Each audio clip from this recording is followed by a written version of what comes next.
أعوذ بالله من الشيطان الرجيم. بسم الله الرحمن الرحيم.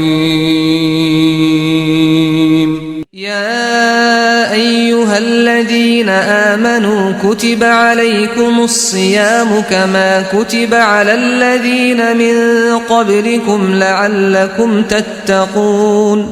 إن الحمد لله نحمده ونستعينه ونستغفره ونعوذ بالله من شرور أنفسنا ومن سيئات أعمالنا. من يهده الله فلا مضل له ومن يضلل فلا هادي له. وأشهد أن لا إله إلا الله وحده لا شريك له. وأشهد أن محمدا عبده ورسوله. أما بعد، فإن خير الحديث كتاب الله، وخير الهدي هدي محمد صلى الله عليه وسلم. وشر الأمور محدثاتها، وكل محدثة بدعة، وكل بدعة ضلالة، وكل ضلالة في النار. أعوذ بالله من الشيطان الرجيم. بسم الله الرحمن الرحيم. يوم نقول لجهنم هل امتلأت وتقول هل من مزيد. وأزلفت الجنة للمتقين غير بعيد. هذا ما توعدون لكل أواب حفيظ. من خشي الرحمن بالغيب وجاء بقلب منيب. ادخلوها بسلام، ذلك يوم الخلود. لهم ما يشاءون فيها ولدينا مزيد. وكم أهلكنا قبلهم من قرن هم أشد منهم بطشا فنقبوا في البلاد هل من محيص. إن في ذلك لذكرى لمن كان له قلب أو ألقى السمع وهو شهيد. ولقد خلقنا السماوات والأرض وما بينهما في 6 أيام وما مسنا من لغوب. فاصبر على ما يقولون وسبح بحمد ربك قبل طلوع الشمس وقبل الغروب. ومن الليل فسبحه وأدبار السجود. واستمع يوم ينادي المناد من مكان قريب. يوم يسمعون الصيحة بالحق، ذلك يوم الخروج.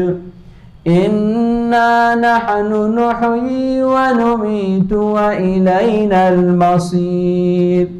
يوم تشقق الأرض عنهم سراعا، ذلك حشر علينا يسير. نحن أعلم بما يقولون وما أنت عليهم بجبار.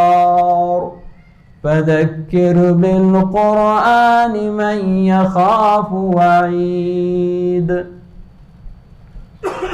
وقال تبارك وتعالى يا أيها الذين آمنوا كتب عليكم الصيام كما كتب على الذين من قبلكم لعلكم تتقون وقال تبارك وتعالى أيضا شهر رمضان الذي أنزل فيه القرآن رب اشرح لي صدري ويسر لي أمري واحلل عقدة من لساني يفقهوا قولي رب زدني علما. محترم حاضرین جمعہ، قابل احترام ماؤں اور بہنوں، خطبہ مسنونہ کے بعد میں نے آپ کے سامنے قرآن مجید سورۃ البقرہ کی 2 مختلف آیتیں تلاوت کی ہیں. جو 2 آیتیں میں نے آپ کے سامنے پڑھی ہیں، انہی دونوں آیتوں کی روشنی میں آج مجھے آپ کے سامنے رمضان المبارک کے متعلق گفتگو کرنی ہے. کیوں؟ اس لیے کہ رمضان المبارک کا مہینہ مجھ سے اور آپ سے بہت ہی قریب ہو رہا ہے، بہت ہی جلد ہم سے اور آپ سے ملنے والا ہے. محترم حضرات، اللہ تبارک و تعالی کا بے حد فضل و کرم اور اس کا احسان ہے کہ اس نے اپنے بندوں کی مغفرت اور اپنے بندوں کی نجات اور کامیابی کے لیے بڑے ہی عجیب و غریب بہانے اور بڑے ہی عجیب و غریب طریقے رکھے ہوئے ہیں. اللہ تبارک و تعالیٰ نے قدم قدم پر اپنے بخششوں کے دروازے کھولے ہوئے ہیں. اللہ تبارک و تعالیٰ نے قدم قدم پر اپنے نوازشوں کے دروازے کھولے ہوئے ہیں. اللہ تبارک و تعالیٰ نے قدم قدم پر اپنے برکتوں کے دروازے کھولے ہوئے ہیں. اس میں کوئی شک نہیں کہ اولاد آدم کے بیٹے اور حوا کی بیٹیاں یہ فرشتے نہیں بلکہ انسان ہیں، اور ہر انسان غلطی کرتا ہے، گناہیں کرتا ہے، خطائیں کرتا ہے. اگر اللہ تبارک و تعالی اپنے بندوں کی غلطیوں پر گرفت کرنا چاہے اور ان غلطیوں کے مقابلے میں اللہ تبارک و تعالی اپنی نعمتوں کو سامنے رکھنا چاہے اور بیان کرنا چاہے تو اللہ کی قسم ہماری نجات بہت ہی مشکل ہو جائے گی، بہت ہی مشکل ہو جائے گی. آپ جانتے ہیں، آپ کو معلوم ہے، پیارے نبی صلی اللہ علیہ وسلم نے ایک شخص کے بارے میں فرمایا کہ ایک ایسا شخص جس نے اپنی پوری زندگی اللہ تبارک و تعالیٰ کی بندگی میں گزار دی، اللہ تبارک و تعالیٰ کی اطاعت و فرما برداری میں گزار دی. جب اس شخص کا اس دنیا سے انتقال ہو گیا، اس دنیا سے چلا گیا، تو اللہ تبارک و تعالیٰ نے کہا کہ اس شخص کو میری رحمت کی وجہ سے جنت کے اندر داخل کر دو. ایک ایسا انسان، ایک ایسا مسلمان، ایک ایسا شخص جس نے اپنی پوری زندگی اللہ تبارک و تعالیٰ کی بندگی کے لیے صرف کر دی تھی، اللہ تبارک و تعالیٰ کی عبادت اور ریاضت کے لیے صرف کر دی تھی، اس شخص کے بارے میں اللہ تبارک و تعالیٰ کہتا ہے کہ اس شخص کو میری رحمت کی وجہ سے جنت کے اندر داخل کر دو. وہ شخص کہنے لگا، پروردگارا، میں نے جو عبادتیں کی ہیں، میں نے جو ریاضتیں کی ہیں، میں نے جو نیکیاں کی ہیں، ان نیکیوں کی وجہ سے تو مجھے جنت کے اندر داخل کر رہا ہے یا پھر اپنی رحمت کی وجہ سے مجھے اپنے جنت کے اندر داخل کر رہا ہے؟ اللہ تبارک و تعالیٰ نے کہا کہ میں تجھے اپنی رحمت کی وجہ سے جنت میں جانے کا، جنت میں داخلے کا پرمیشن دیتا ہوں. اللہ تبارک و تعالیٰ نے کہا. وہ آدمی کہنے لگا کہ پروردگارہ، میری عبادتیں کیا ہوئیں، میری ریاضتیں کیا ہوئیں، میں نے جو محنتیں کی تھی، میں نے جو جد و جہد کی تھی، وہ کیا ہوئی؟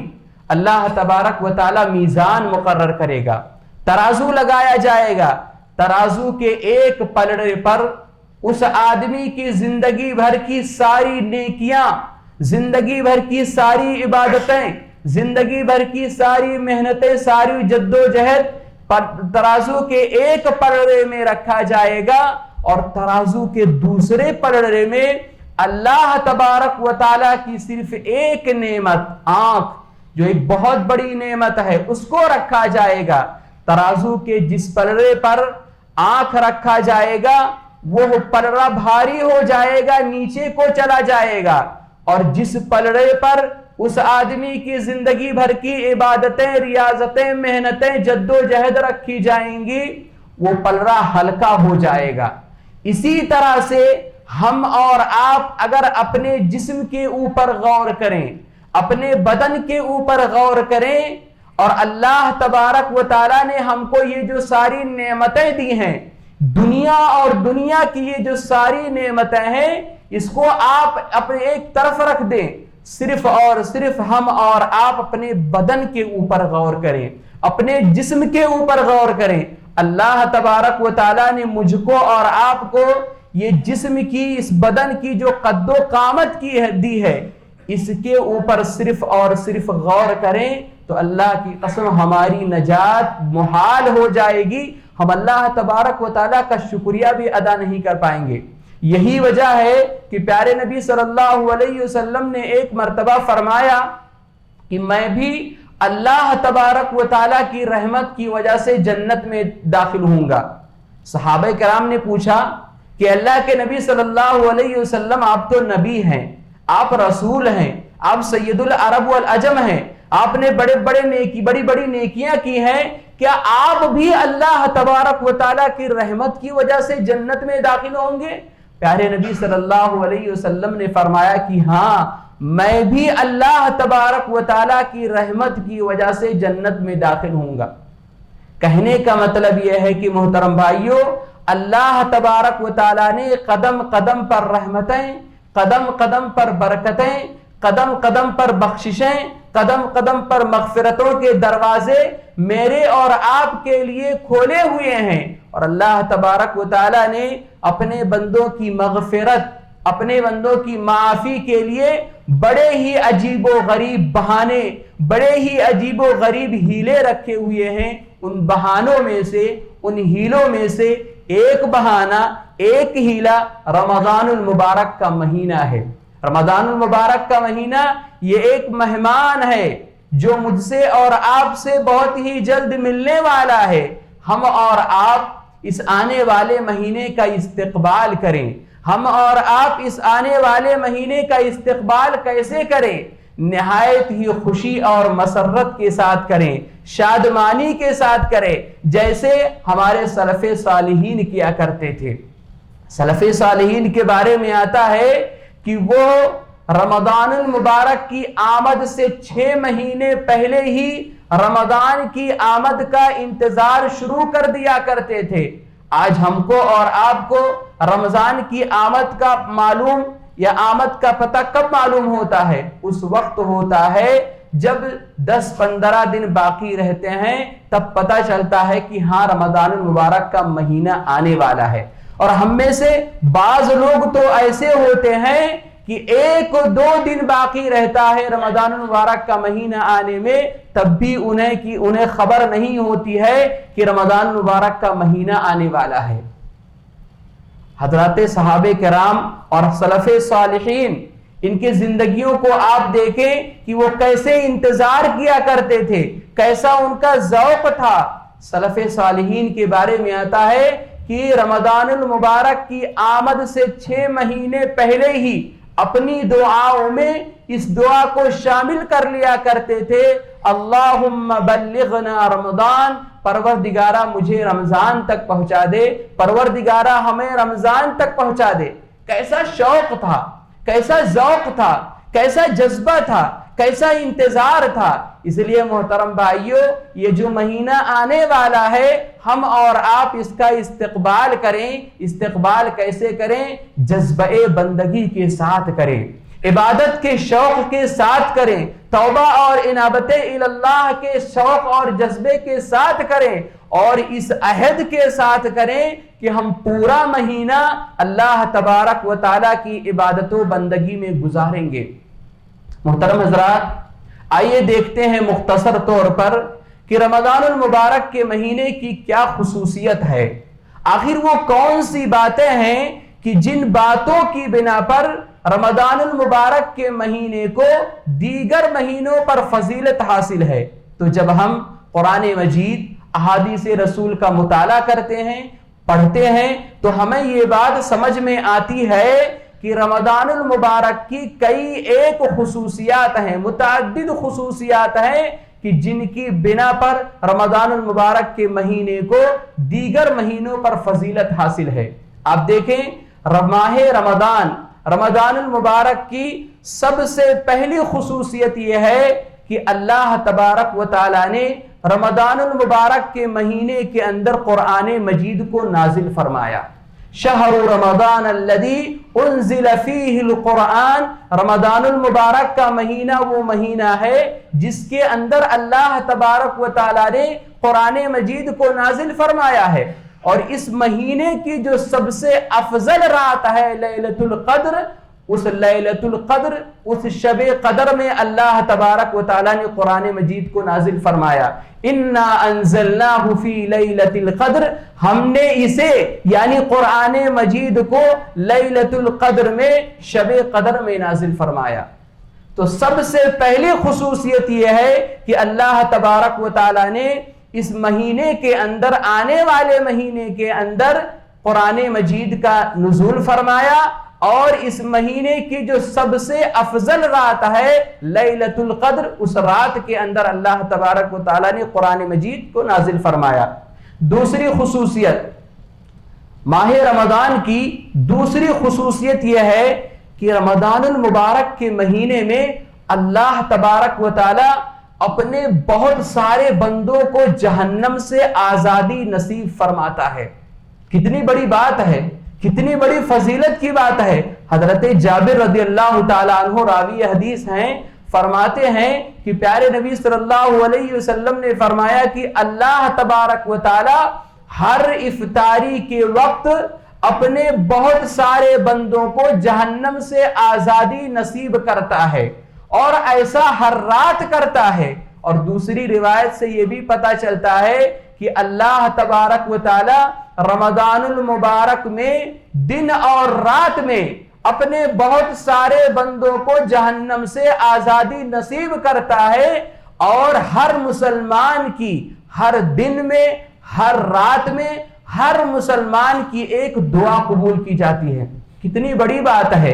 ان احادیث کے پیش نظر رمضان المبارک کے مہینے میں ہم سب کو چاہیے کہ ہم سب خصوصی طور پر اللہ تبارک و تعالیٰ سے دعا کریں کہ پروردگارہ ہمیں بھی ان خوش نصیبوں میں شامل کر لے جن خوش نصیبوں کا نام جہنمیوں کی فہرست سے نکال کر جنتیوں کی فہرست میں لکھ دیتا ہے، کیونکہ یہی اصل کامیابی ہے، یہی اصل کامیابی ہے۔ ایک مسلمان کو جہنم سے آزاد کر دیا جائے، جنت کے اندر داخل کر دیا جائے، یہی تو اصل کامیابی ہے۔ ہم اور آپ جتنے اعمال کرتے ہیں، سارے کے سارے اعمال کا خلاصہ یا ہم یہی چاہتے ہیں کہ اللہ تبارک و تعالی ہم سے خوش ہو جائے اور ہمیں جنت کے اندر داخل فرما دے۔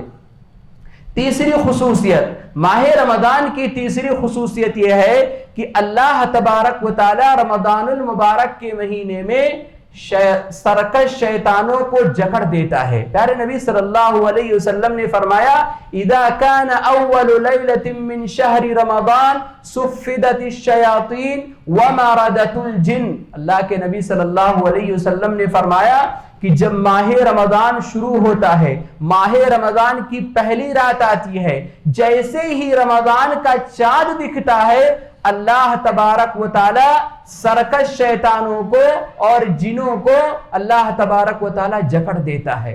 یہ فضیلت کی بات ہے. کسی اور مہینے کے اندر ایسا نہیں ہوتا ہے, صرف اور صرف رمضان المبارک کے مہینے کے اندر اللہ تبارک و تعالیٰ ایسا کرتا ہے.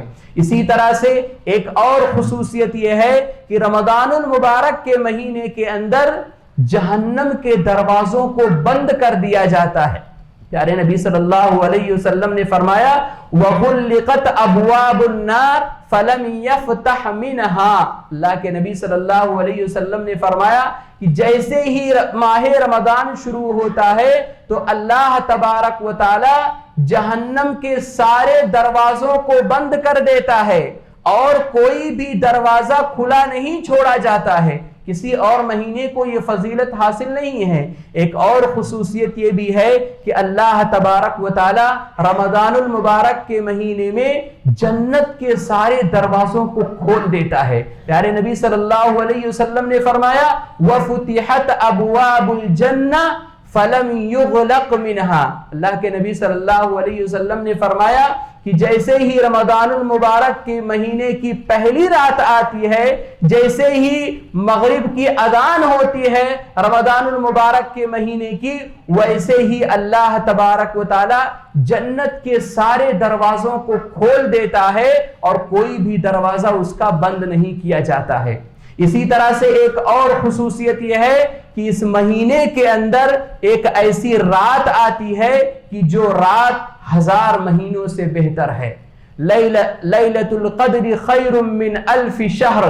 اللہ تبارک و تعالیٰ نے کہا کہ اس مہینے کے اندر اللہ تبارک و تعالیٰ نے تمہارے لیے ایک ایسی رات رکھی ہے کہ جس رات میں اگر تم عبادت کرو, اس رات کو پالو, تو یاد رکھو یہ 1000 مہینوں سے بہتر ہے. اور پیارے نبی صلی اللہ علیہ وسلم نے فرمایا, صحابی رسول فرماتے ہیں کہ جب ماہ رمضان شروع ہوتا تو پیارے نبی صلی اللہ علیہ وسلم خوشخبری دیتے, بشارت دیتے, اور بشارت دیتے ہوئے کہتے کہ یقیناً ایک ایسا مہینہ تمہارے لیے آ چکا ہے کہ جس مہینے کے اندر ایک رات ایسی آتی ہے کہ جس رات کی عبادت 1000 مہینوں سے بہتر ہے.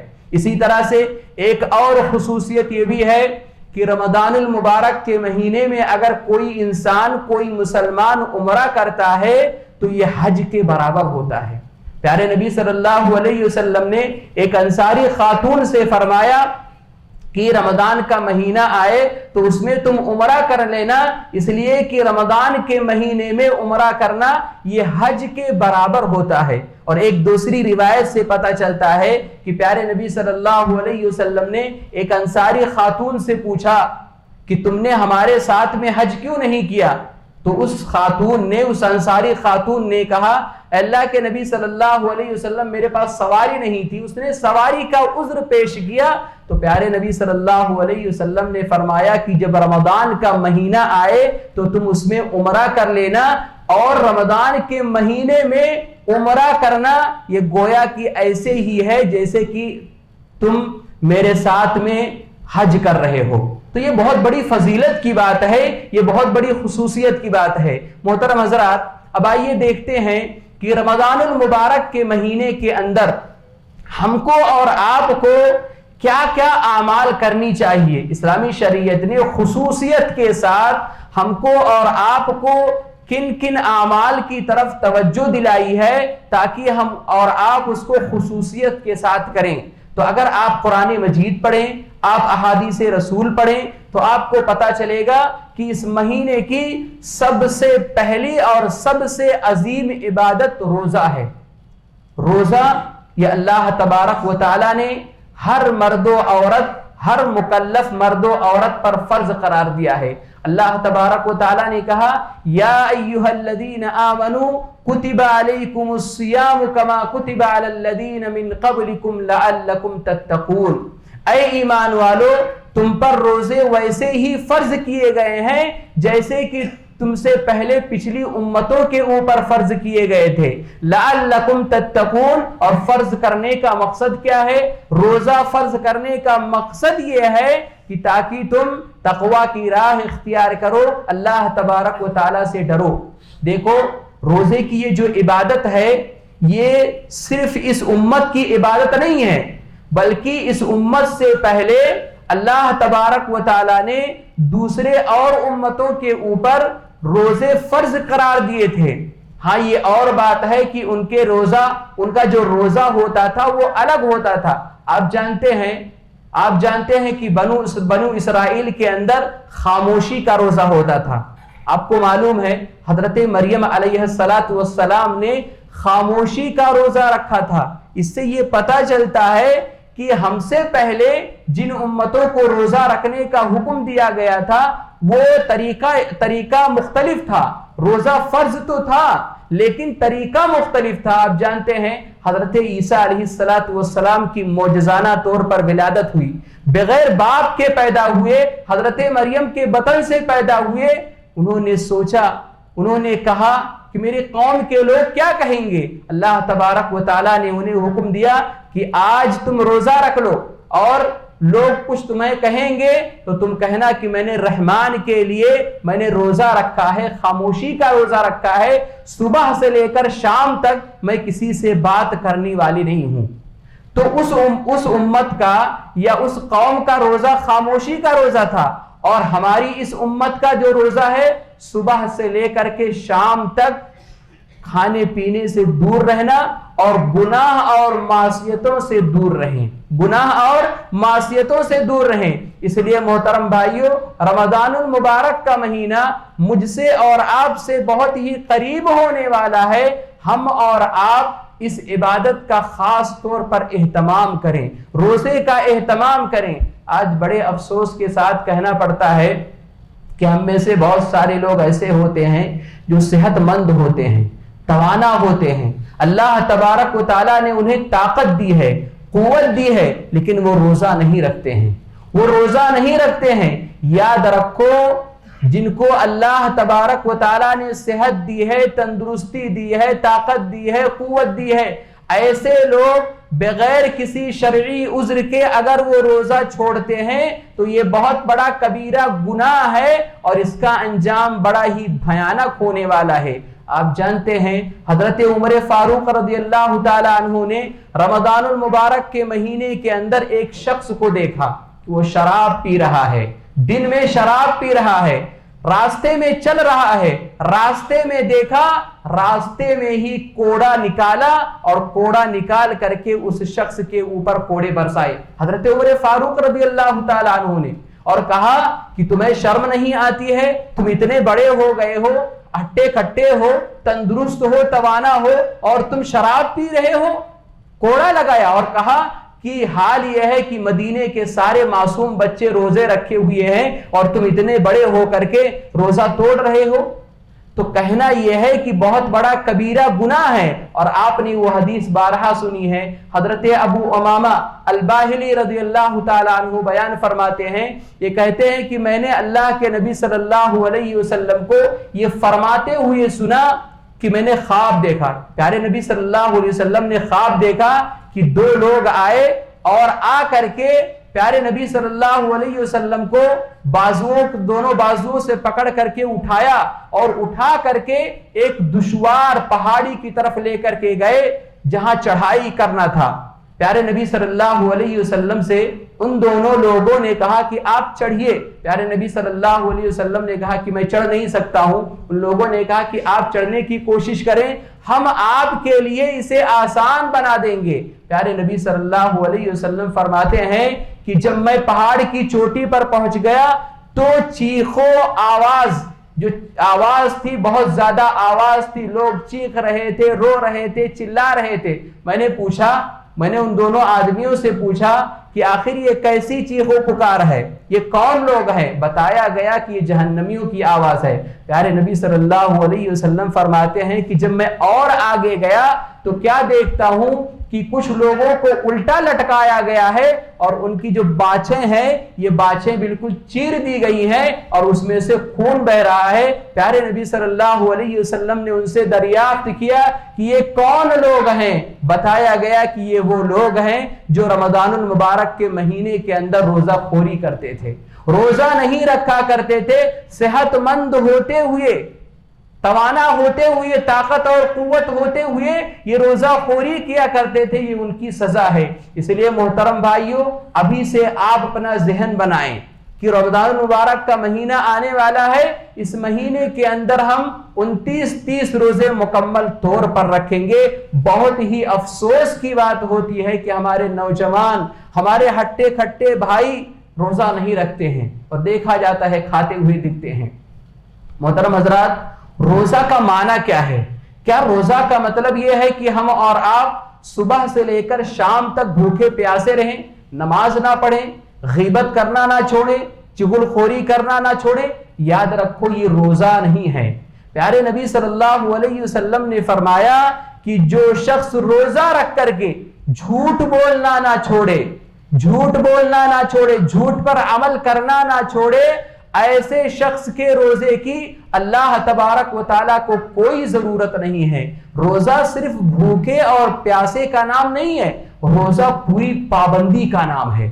روزہ دماغ کا ہوتا ہے، روزہ آنکھ کا بھی ہوتا ہے، روزہ زبان کا بھی ہوتا ہے، روزہ ہاتھ کا بھی ہوتا ہے، روزہ پیر کا بھی ہوتا ہے، روزہ دل و دماغ کا بھی ہوتا ہے۔ روزہ رکھنے کے بعد آپ کے لیے جائز نہیں ہے کہ آپ اپنے دماغ کے اندر کوئی ایسی بات لائیں جس بات کا لانا اسلامی شریعت نے منع کیا ہے۔ روزہ رکھنے کے بعد آپ کے لیے جائز نہیں ہے کہ آپ کی اپنی نظر کسی ایسے منظر پر پڑے جہاں پر پڑھنا اسلامی شریعت نے منع کیا ہے۔ روزہ رکھنے کے بعد جائز نہیں ہے کہ آپ اپنے زبان سے کوئی ایسی بات نکالیں کہ جس بات کا نکالنا اسلامی شریعت نے منع کیا ہے۔ روزہ رکھنے کے بعد جائز نہیں ہے کہ آپ کا ہاتھ کسی ایسے چیز کو پکڑے، کسی ایسے چیز کو چھوئے جس کا چھونا اسلامی شریعت نے منع کیا ہے۔ روزہ رکھنے کے بعد جائز نہیں ہے کہ آپ اپنے قدم سے کسی ایسے منزل کی طرف قدم بڑھائیں جہاں پر بڑھانا اسلامی شریعت نے منع کیا ہے۔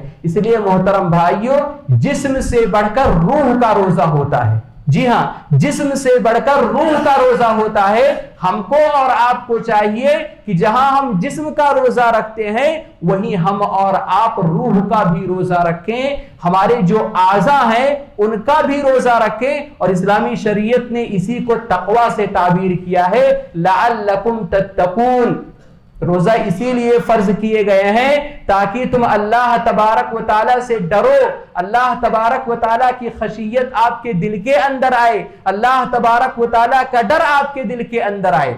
بدعقیدیوں سے، بے حیائیوں سے، شرک و بدعات سے، غیبت سے، چغل خوری سے، یعنی کہ تمام برائیوں سے ہمارے دلوں کے اندر خوف ہو کہ اللہ تبارک و تعالیٰ مجھ کو اور آپ کو دیکھ رہا ہے، رات کی تاریکی میں ہو تب بھی ہم اللہ تبارک و تعالیٰ سے ڈریں، اور لوگوں کے سامنے ہو تب بھی ہم اللہ تبارک و تعالیٰ سے ڈریں کہ اللہ تبارک و تعالیٰ مجھ کو اور آپ کو دیکھ رہا ہے۔ اس لیے ایک مسلمان کی کوشش یہ ہونی چاہیے کہ روزہ جہاں ہم اور آپ جسم کا رکھیں، کچھ کھائیں اور پیئے نہ، ویسے ہی روزہ ہم اپنے اعضاء کا بھی رکھا کریں، تبھی روزے کا مقصد آپ کو حاصل ہوگا۔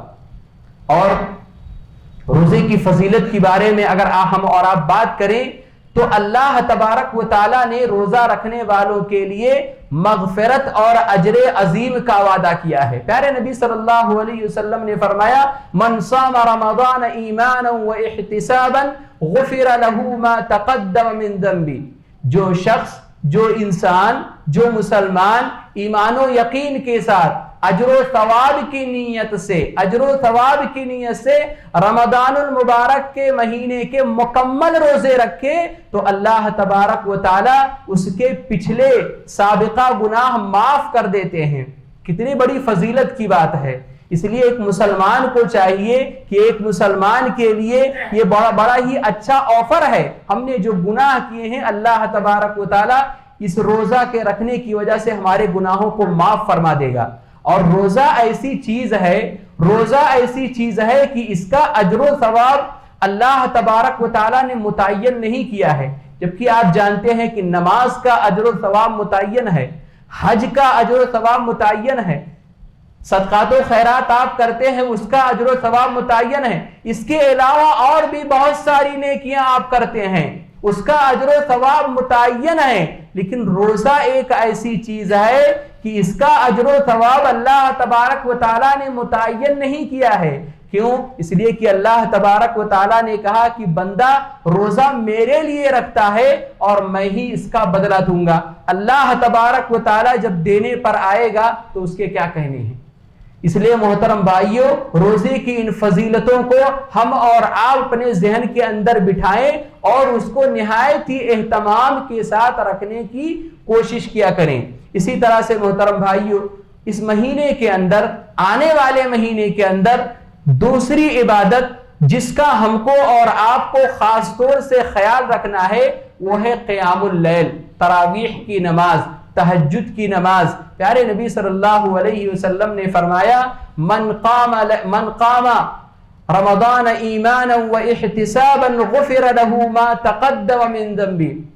پیارے نبی صلی اللہ علیہ وسلم نے فرمایا کہ جو شخص، جو مسلمان ایمان و یقین کے ساتھ اجر و ثواب کی نیت سے رمضان المبارک کے مہینے میں مکمل 1-2 دن نہیں، 10 دن نہیں، 15 دن نہیں، بلکہ پہلی تراویح سے لے کر کے آخری تراویح تک جو انسان، جو مسلمان پابندی کے ساتھ قیام اللیل کرے گا، تراویح کی نماز پڑھے گا، اللہ تبارک و تعالیٰ اس کے پچھلے سابقہ گناہ کو معاف فرما دیں گے۔ کتنی بڑی بات ہے، کتنی بڑی فضیلت کی بات ہے۔ اور یہ تراویح کی نماز آپ چاہیں تو عشاء کی نماز کے بعد جماعت کے ساتھ پڑھ لیں، اور اگر آپ چاہیں تو آپ گھر پر سحری کرنے سے پہلے گھر پر آپ اکیلے بھی پڑھ سکتے ہیں۔ دونوں صورتیں جائز ہیں، لیکن افضل یہ ہے کہ آپ امام کے ساتھ میں تراویح کی نماز پڑھنے کی کوشش کریں۔ تو یہ دوسری عبادت ہے جس کا ہم کو اور آپ کو خاص طور سے خیال رکھنا ہے۔ تیسری عبادت قرآن مجید کی تلاوت۔ آپ کو معلوم ہے، آپ جانتے ہیں کہ قرآن مجید کا رمضان المبارک کے مہینے سے بہت ہی گہرا تعلق ہے۔ قرآن مجید رمضان المبارک کے مہینے کے اندر ہی نازل ہوا ہے، اور آپ سب جانتے ہیں کہ قرآن مجید پڑھنے سے آپ کے ایک ایک حرف پر اللہ تبارک و تعالی 10 نیکیاں عطا فرماتا ہے۔ آپ کہتے ہیں الف لام میم، 3 حرف ہے، آپ کو 30 نیکیاں مل گئی، اور اگر کسی کی نیت اچھی ہے تو اللہ تبارک و تعالی 700 گنا بڑھا کر کے دیتا ہے۔ کتنی بڑی فضیلت کی بات ہے۔ اور اگر آپ قرآن مجید کی تلاوت کرتے ہیں تو یہی قرآن مجید کل قیامت کے دن حشر کے میدان میں آپ کے حق میں شفاعت کرے گا، اور اللہ تبارک و تعالی قرآن کی شفاعت کو قبول بھی فرمائے گا۔ کہے گا پروردگارا، یہ آدمی، یہ انسان، یہ مسلمان سوتا نہیں تھا، رات کو اٹھ کر کے یہ قرآن مجید کی تلاوت کیا کرتا تھا۔ پروردگارا، میری سفارش یہ ہے کہ تو اس بندے کو معاف فرما دے، اس بندے کی مغفرت فرما دے۔ پیارے نبی صلی اللہ علیہ وسلم فرماتے ہیں کہ قرآن کی سفارش قبول کی جائے گی۔ کتنی بڑی فضیلت کی بات ہے۔ اس لیے رمضان کا مہینہ آنے والا ہے، اس مہینے کے اندر خاص طور سے ہم اور آپ قرآن مجید کی زیادہ سے زیادہ تلاوت کیا کریں، اور آپ تلاوت کر کے اس دنیا سے جب جائیں گے تو آخرت کی جو پہلی منزل ہے قبر، وہاں پر بھی آپ کو یہ کام آئے گا۔ عذاب آئیں گے، آپ کے پیر کی طرف سے آئیں گے، ہاتھ کی طرف سے آئیں گے، سر کی طرف سے آئیں گے، داہنے سے آئیں گے، بائیں سے آئیں گے، اوپر سے آئیں گے، نیچے سے آئیں گے۔ جب عذاب آئیں گے تو یہ جو اعمال نیکیاں جو آپ کر کے جائیں گے یہ آڑ بنیں گی۔ اس میں سے ایک نیکی یہ بھی ہے کہ اگر آپ قرآن مجید کی تلاوت کر کے اس دنیا سے گئے ہیں، یاد رکھو یہ آپ کو جو سزا ہے یا جو عذاب ہے یہ اس سے آڑ بنے گی۔ اس لیے بہت بڑی فضیلت ہے، ہم کو اور آپ کو چاہیے کہ ہم اور آپ قرآن مجید کی تلاوت زیادہ سے زیادہ کیا کریں، اور یہ بات بھی یاد رکھیں کہ قرآن مجید کے اندر غور و فکر کریں، تدبر کریں، اس کو دیکھیں، اس کو ترجمے سے پڑھنے کی کوشش کریں۔ اس لیے کہ قرآن مجید اسی لیے آیا ہے کہ ہم اور آپ اس کے اندر غور و فکر کریں، تدبر کریں، اور پھر اس کے مطابق ہم اور آپ اپنی زندگی کو گزر بسر کریں۔ یہ تیسری عبادت ہے۔ چوتھی عبادت صدقہ کرنا ہے، اور نیکی کے کاموں میں بڑھ چڑھ کر کے حصہ لینا ہے۔ رمضان المبارک کا مہینہ آ رہا ہے، اس کے اندر آپ خوب زیادہ صدقات و خیرات کریں، یتیموں کو دیں، مسکینوں کو دیں، بیواؤں کو دیں، غریبوں کو دیں۔ یعنی جو بھی کمزور ہیں معذور ہیں ان کے اوپر آپ اپنے پیسے کو خوب زیادہ خرچ کریں اور نیکی کے خیر کے جتنے کام ہیں سارے کاموں میں بڑھ چڑھ کر کے حصہ لیا کریں۔ پیارے نبی صلی اللہ علیہ وسلم کے بارے میں آتا ہے کہ پیارے نبی صلی اللہ علیہ وسلم لوگوں میں سب سے زیادہ خیر کے کام کیا کرتے تھے، اور جب رمضان المبارک کا مہینہ آتا تھا تو پیارے نبی صلی اللہ علیہ وسلم خیر کے کاموں میں ایسے بڑھ چڑھ کر کے حصہ لیتے تھے کہ جیسے کہ تیز و تند ہوا چل رہی ہے۔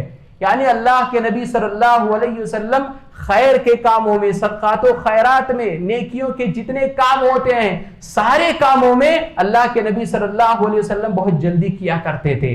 اس لیے محترم بھائیوں، رمضان المبارک کا مہینہ آ رہا ہے، اس کے اندر ہم خصوصی طور پر صدقات و خیرات کا اہتمام کریں، اور جو دوسری اور نیکیاں ہیں ان کے اندر ہم اور آپ بڑھ چڑھ کر کے حصہ لینے کی کوشش کریں۔ ایک اور عبادت دعا ہے، ذکر و اذکار ہے۔ ہم اور آپ اس مہینے کے اندر، آنے والے مہینے کے اندر زیادہ سے زیادہ دعاؤں کا اہتمام کریں، خصوصیت کے ساتھ آپ افطار کے بعد، افطار سے پہلے، افطار کے وقت میں آپ زیادہ سے زیادہ دعائیں کرنے کی کوشش کریں، اس لیے کہ وہ جو وقت ہے وہ قبولیت وقت میں سے ہے، اس وقت دعائیں زیادہ قبول ہوتی ہیں۔ اور پیارے نبی صلی اللہ علیہ وسلم نے فرمایا ہے کہ افطار کے وقت اللہ تبارک و تعالیٰ اپنے بہت سارے بندوں کو جہنم سے آزاد کرتا ہے، اس لیے افطار کے وقت خاص طور سے ہم اور آپ دعاؤں کا اہتمام کریں۔ اور جب ایک انسان، ایک مسلمان جب روزہ دار ہوتا ہے تو اس کی دعائیں قبول ہوتی ہیں۔ پیارے نبی صلی اللہ علیہ وسلم نے فرمایا کہ 3 لوگوں کی دعائیں رد نہیں کی جاتی ہیں، اس میں سے ایک روزہ دار بھی ہے، اس میں سے ایک مسافر بھی ہے، اس میں سے ایک والد ہے، والد اپنے بچوں کے حق میں دعا کرتا ہے، اس کی دعائیں رد نہیں ہوتی ہیں۔ اس لیے ایک مسلمان کو چاہیے کہ اس مہینے کے اندر، آنے والے مہینے کے اندر جو اعمال ہمیں خصوصیت کے ساتھ کرنے ہیں ان کا ہم اور آپ خصوصیت کے ساتھ اہتمام کریں۔ اور محترم بھائیوں، رمضان المبارک کا مہینہ جہاں تربیت کا مہینہ ہے، جہاں اپنے روح کو بنانے اور سنوارنے کا مہینہ ہے، وہیں اس مہینے کے اندر سب سے عظیم چیز ہم کو اور آپ کو جو حاصل کرنی چاہیے وہ رب العالمین کی مغفرت ہے، رب العالمین کی بخشش ہے، رب العالمین سے معافی ہے کہ پروردگارہ ہمارے گناہوں کو معاف فرما دے، پروردگارہ ہمارے گناہوں کو دھل دے، پروردگارہ ہمارے گناہوں کو معاف فرما دے۔ آپ جانتے ہیں ہم اور آپ رمضان المبارک کے اندر جتنی بھی نیکیاں کرتے ہیں سب کا مقصد یہی ہوتا ہے کہ اللہ تبارک و تعالی ہمارے گناہوں کو معاف فرما دے۔ ہم اور آپ قرآن مجید کی تلاوت کرتے ہیں، اس کی اصل کامیابی یہی ہے کہ اللہ تبارک و تعالی ہمیں بخش دے۔ روزہ رکھتے ہیں، اس کی اصل کامیابی یہی ہے کہ اللہ تبارک و تعالی ہمیں بخش دے۔ جتنی بھی نیکیاں کرتے ہیں سارے کے سارے نیکیوں کا مقصد یہی ہوتا ہے کہ اللہ تبارک و تعالی ہم کو اور آپ کو بخش دے۔ وہ کیا ہے؟ استغفار ہے۔ ہم اور آپ اس مہینے کے اندر زیادہ سے زیادہ استغفار کیا کریں، زیادہ سے زیادہ اللہ تبارک و تعالیٰ سے روئے اور گڑگڑائیں۔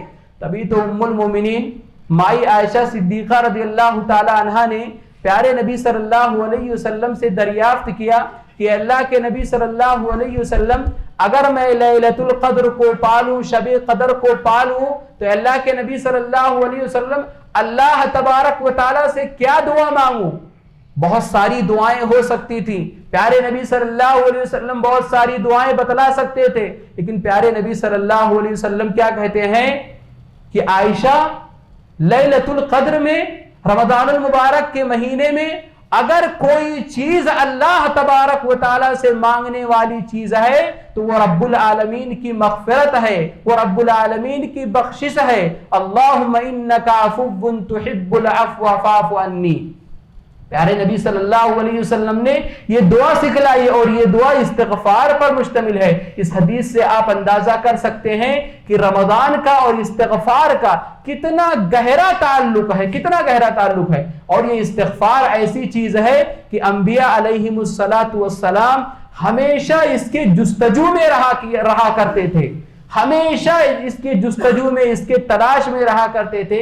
آپ حضرت نوح علیہ السلام کو دیکھو، حضرت ابراہیم علیہ السلام کو دیکھو، حضرت داؤد علیہ السلام کو دیکھو، حضرت سلیمان علیہ السلام کو دیکھو۔ ان کی جو دعائیں ہیں، ان کی جو استغفار کی دعائیں ہیں، قرآن مجید نے ان کو نقل کیا ہے کہ یہ ہمیشہ ان کا جو مستقل وظیفہ ہوا کرتا تھا، کہتے ہیں رب اغفر لی ولوالدی ولمن دخل بیتی مؤمنا وللمؤمنین والمؤمنات۔ یہ حضرت نوح علیہ السلام کی دعا ہے، پروردگارہ مجھے بخش دے، میرے والدین کو بخش دے، اور میرے گھر کے اندر جو داخل ہوئے ان کو بخش دے، پروردگارہ تمام مومن مردوں عورت کو بخش دے۔ حضرت ابراہیم علیہ السلام دعا کرتے ہیں رب اغفر لی ولوالدی وللمؤمنین یوم یقوم الحساب، پروردگارہ مجھے بخش دے، میرے والدین کو بخش دے، اور تمام مومنوں کو بخش دے۔ حضرت سلیمان علیہ السلام دعا کرتے ہیں قال رب اغفر لی، پروردگارہ مجھے بخش دے۔ حضرت داؤد علیہ السلام دعا کرتے ہیں واستغفر ربہ وخر راکعا واناب۔ پیارے نبی صلی اللہ علیہ وسلم ایک ایک مجلس میں 100 مرتبہ استغفار کیا کرتے تھے، اور یہ کہا کرتے تھے رب اغفر وتب علی انک انت التواب الرحیم۔ کہنے کا مطلب یہ ہے کہ رمضان المبارک کا مہینہ یہ ہے جو آنے والا ہے ہماری اور آپ کی زندگی میں، سب سے عظیم چیز، سب سے اہم چیز ہم کو اور آپ کو جو حاصل کرنے کی ضرورت ہے وہ استغفار ہے۔ ہم اور آپ اپنا نام جہنمیوں کی فہرست سے نکلوا کر کے جنتیوں کی فہرست میں لکھوا لیں، یاد رکھو یہی اصل کامیابی ہے۔ اور محترم بھائیو، آخری بات یہ ہے کہ رمضان المبارک کے مہینے کے اندر آپ بحث و مباحثہ سے پرہیز کریں۔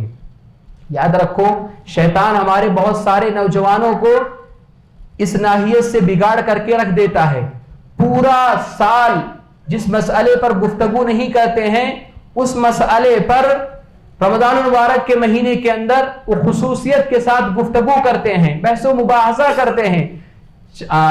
چاند جو ہوتا ہے ہندوستان کا معتبر ہے کہ مکہ کا معتبر ہے، تراویح کتنی رکعت پڑھنی چاہیے، بہت سارے جو مسائل ہیں ان کو کھول کر کے رمضان المبارک کے مہینے کے اندر بیٹھ جاتے ہیں، جو اچھی بات نہیں ہے۔ آپ جانتے ہیں ہم سلف صالحین کے بارے میں آتا ہے کہ پورا سال درس و تدریس کیا کرتے تھے، پڑھتے اور پڑھاتے تھے، لیکن جب رمضان کا مہینہ آتا تھا درس و تدریس بند، صرف اور صرف اللہ تبارک و تعالیٰ کی عبادت کرنا ہے۔ لیکن ہمارے بہت سارے نوجوان، ہمارے بہت سارے بھائی، ایسا لگتا ہے کہ اس مہینے کا وہ انتظار کر رہے ہوتے ہیں کہ اسی مہینے کے اندر ہمیں بحث و مباحثہ کرنا ہے، اسی مہینے کے اندر ہی ہم کو لڑائی اور جھگڑے کرنے ہیں۔ بڑے افسوس کے ساتھ کہنا پڑتا ہے کہ رمضان المبارک کے مہینے کے اندر ہم اور آپ لڑائی جھگڑے میں، بحث و مباحثہ میں بہت دور نکل جاتے ہیں، جو کہ غلط بات ہے۔ ایک مسلمان کو اس سے بچنا چاہیے۔ رب العالمین سے دعا ہے کہ پروردگارہ رمضان المبارک کا جو مہینہ میری اور آپ کی زندگی میں آنے والا ہے، پروردگارہ اس مہینے کی برکتوں، اس مہینے کی سعادتوں کو حاصل کرنے کی ہمیں توفیق عطا فرمائے۔ آمین، تقبل یا رب العالمین۔